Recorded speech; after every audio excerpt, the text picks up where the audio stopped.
खुलुमबाय लोगोफोर अब्ला बे जाहैबाय गुड फ्राइडेनि स्पेशल भिडिअ सारा बुहुमाव खृष्टानफ्रा दिनैनि दिनखौ एबा गुड फ्राइडेखौहाय गिदिर सान आरो मोनसे गोथार सान होननानैहाय फालियो नाथाय मोनसे कनफिउसन थायो मोनसे सोंथि थायो जे दिनैनि दिनाव बा गुड फ्राइडे दिनाव जिसु ख्रिस्टआ जुदि बुथार जादोंसोब्ला क्रुसावसो होजादोंब्ला बियो मानि थाखाय गुड फ्राइडे एबा मोजां शुक्रबार बर'नि सिदायैहाय जोङो ओंथिखौ नायोब्ला दा बे गोबां कनफिउसन जोंनि गेजेराव फैयो खृष्टानफोरनियावबो सोरनावबा फैयो जानो हागौ आरो गुबुन खृष्टान धर्मनि अनगायै गुबुन धोरोमारिफोरनियाव फैयो जानो हागौ दा बेखौहाय आं माखासे रिसार्च खालामनायनि गेजेरजोंहाय रिफारेन्स खालामनायनि गेजेरजोंहाय बेखौ आं नोंथांमोननो फोरमायनो नागिरदों दा बेनो जाहैबाय गुड फ्राइडे खालि 2000 बोसोरनि सिगां जिसु ख्रिस्टआ मानसि माहारिखौ गेदेर अननायजों गावखौ बावसोमनानै मानसि माहारिफोरखौहाय पापनिफ्राय बासायदों होननानैहाय आङो मोननो हादों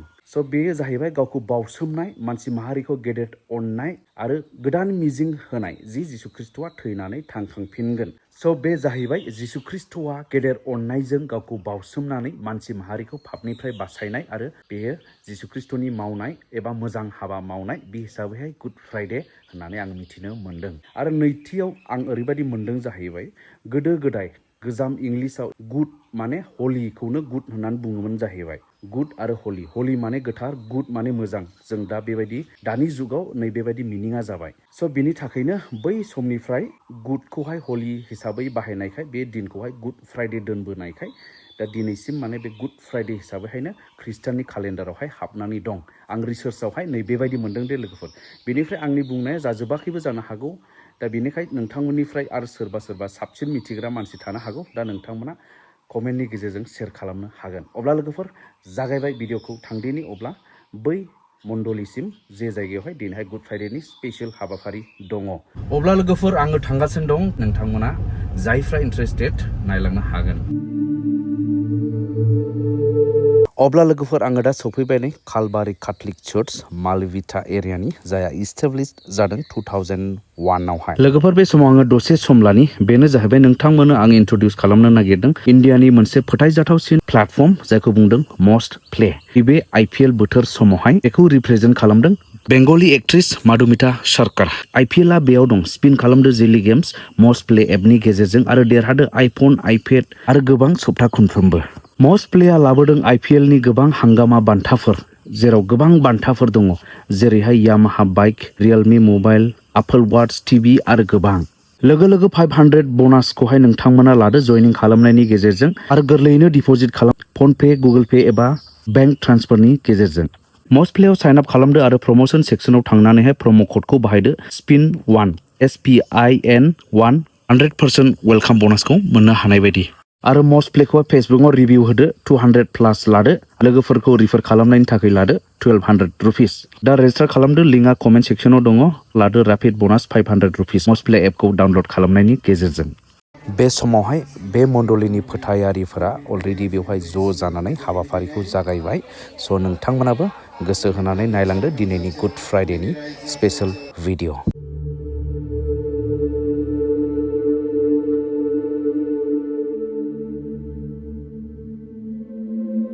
बेनिफ्राय जिसुआ पिलातनि सिगाङाव सज्रायनानै लांजाबाय बे साबुकजों बुजानानै बिनि बिखुंनि बिगुरा बेरलाबाय खर'आव सुनि थफि हमहोबाय आरो नायदो जाय जिसुआ गोथां आरो गोथैफोरखौ जोबनाय सानाव बिसार खालामगोन बे जिसुआनो लाजि फोनांजानानै थैनायनि थिननाय मोनबाय बिनाय अ अनजाथाव जिसु नोंखौ थैनायनि दाय होनाया पिलातसनि खामानि नङा आं गासै मेगनजों गोसो थैनायफोरनि जिउ फरायस्रायनायाव नायजों गोजोन्थों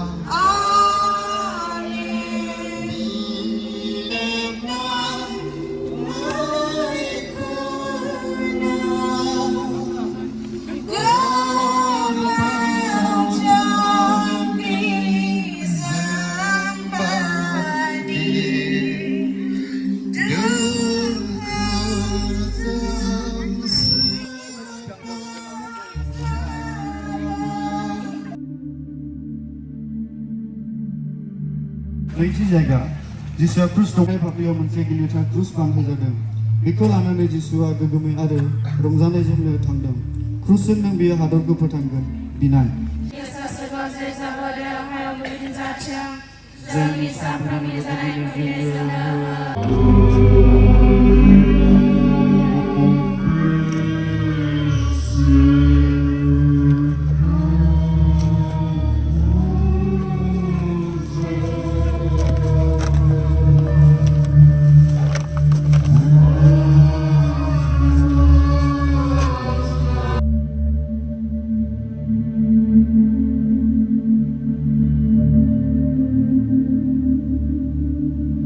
kalbari हाजोआव गाखोनो हमबाय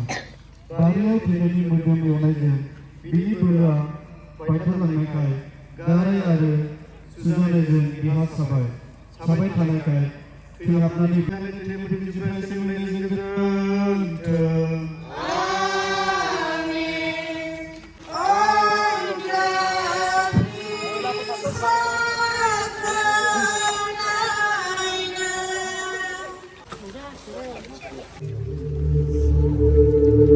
ब्रैथि जायगा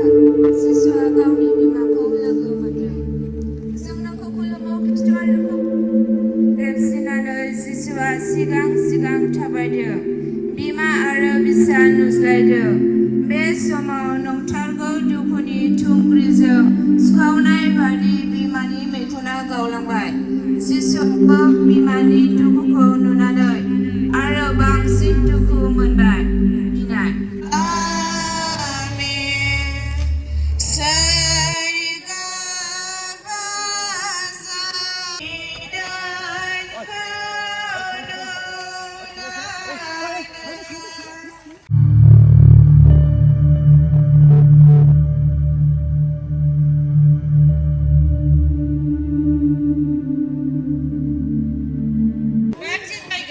जिसुनि क्रुसखौ सिबुनो बानस'आव होदों जों नोंखौ खुलुमो खृष्ट आरो नोंखौ बाख्नायो मानोना नोंनि खोथाखौ सोरजिनाय जाहादोखौ सोखांबाय अ जोंनि फोरबो जों गावनि क्रुसखौ खुसिजों दिखांनो जोंनो बोर हो नोंनि गोथार थुनायफ्रा अ गोथार मारिया इसोरनि बिमा जों पापिफोरनि थाखाय बिदा आरो जोंथिनाय समाव आमेन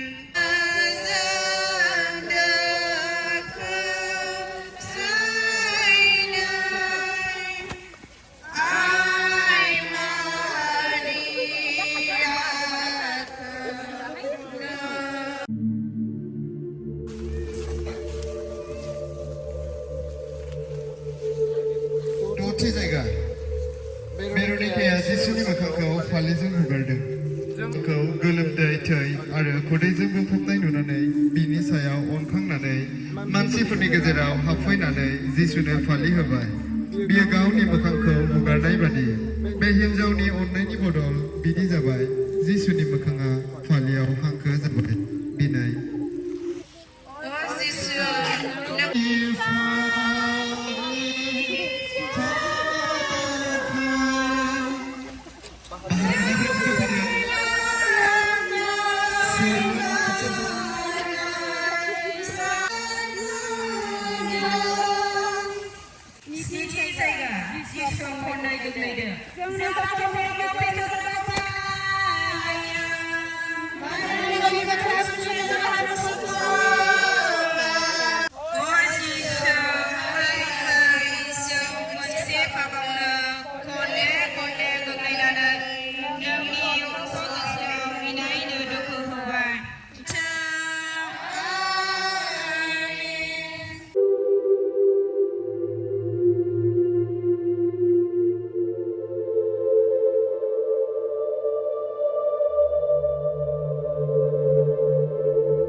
सानफ्रोमबो बाख्नाय जाथों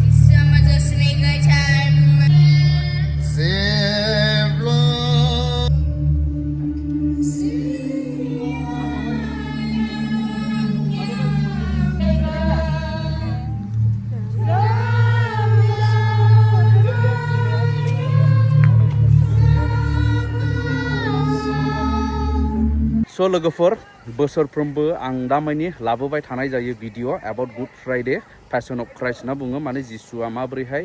क्रुसाव होजायामोन बेनि स्ट'रिखौहाय चिरां डिस्ट्रिक्ट मालिविटा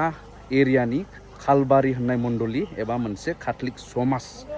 खालबारि मण्डलीनि नैबे फंबायमोना दा मोजाङै बानायनानै दिन्थिबाय आरो बाहागो लाहोबाय फोथायारिफोरखौहाय बिसोरो सान्थ्रि गाहायफोर ना मा होननांगौ जाखो सान्थ्रिफोर पिलाथुसनि सान्थ्रिफोर आरो बिसोरो माने जिसुखौहाय लांनानै क्रुसाव दोहैग्राफोर नैबे जाहैबाय नै जिसु जानाया देग्लायनाया मिथिसार बसुमतारी फंबाय बियो नैबेलाय बे मण्डलीनिनो